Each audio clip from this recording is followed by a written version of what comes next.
All right, it's the second Friday of the month, and that means it is time for our Navy Ship Salute. And that's when we showcase sailors from one of our locally based ships. Today it is one of the newest members of the Navy's fleet, the USS Fort Lauderdale. 10 on your side's Brett Hall is currently on board the vessel right now. So Brett, we see some very excited sailors there.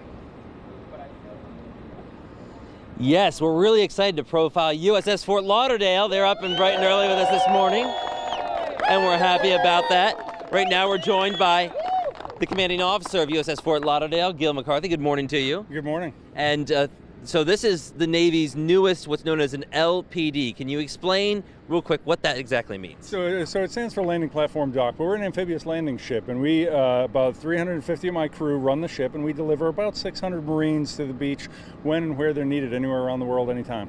Now, Fort Lauderdale has not been on deployment yet. It was just completed, commissioned last year, right?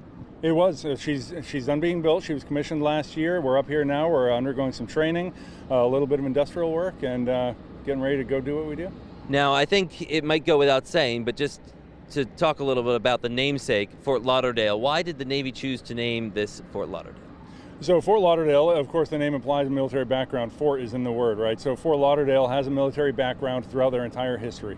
They're also a great supporter of the Navy. They're a great coastal city, but all of our ships enjoy great support from the city. So it was time. We needed to name a ship Fort Lauderdale in their honor.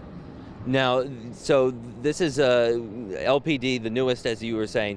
Just to give a person some perspective, I think they think, okay, new boat, let's go on out. What is everything you have to do to get prepared to sail?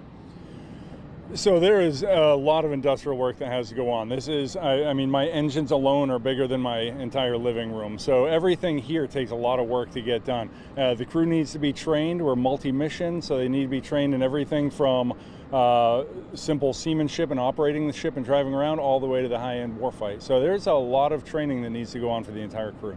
Now, we're going to profile some of the capabilities of this ship coming up when you join us on WAVY News 10 on Fox 43 in our next 2 hours. Thank you so much, Captain. Thank you very much, crew. We appreciate you being out here. We'll send it back to Portsmouth. They're like, it's a little early still. Come on, pal. Why are you waking us up so soon?